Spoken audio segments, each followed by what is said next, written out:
ஏன் ஓனரம்மா வாரத்துல 7 நாளுமே அந்த விரதம் இந்த விரதம் சொல்லி வெறும் காய்கறியாவையும் போடுறியே, ஒரு நாளாவது கறிச்சோறு போட்டு தொலையன், ஏன் உயிரை வாங்குற?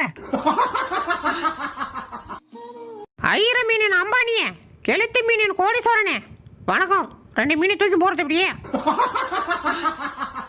இந்த ஆளு கரையில நின்று எனக்கு மீன் பிடிக்கிறது. பாய்க்கு நல்லா உள்ள போய் வர மீனை பிடிச்சிடுவாங்க. சரியா? அட்டங்க வெளில வந்தா சாவடிச்சு ஓடுறா.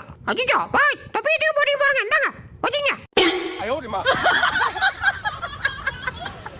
டேய் இந்திரா, நேத்து யார்ட்ட லவ் சொல்லிட்டு இன்னைக்கு என்னடா என் அக்காள்கிட்ட லவ் சொல்லிட்டு இருக்க? சொல்றா. டேய் நீ என்கிட்ட லவ் சொல்லிட்ட, அதனால எனக்கு நீ தான் வேணும். ஐயோ என்ன 2 பேரும் ஒரே மாதிரி இருக்காளுவ? ஆளை விடுங்கடியப்பா. தப்பிச்சு எப்படியாவது ஓடிவிடு. சார் உங்க கடையில் இருக்கிற சரக்கு 1/2 மணி நேரத்தில் வித்துட்டீங்களாமே, எப்படி சார்? அதெல்லாம் ரகசியம், சொல்றதுக்கு இல்ல.